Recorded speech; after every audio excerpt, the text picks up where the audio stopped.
John Cena ने किस Bollywood star से मुलाकात की, रेसलर की जिंदगी किससे मुलाकात के बाद बदल गई, जानिए इस वीडियो में।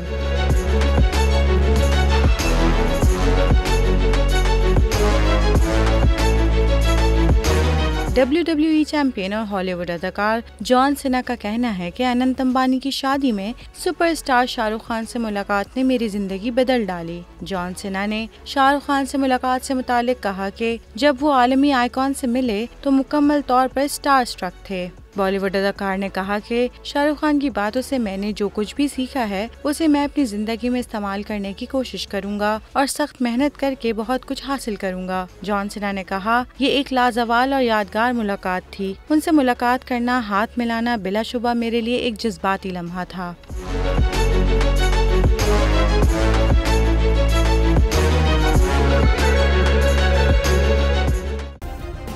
सब्सक्राइब करें और बेल दबाएं ताकि कोई खबर रह न जाए।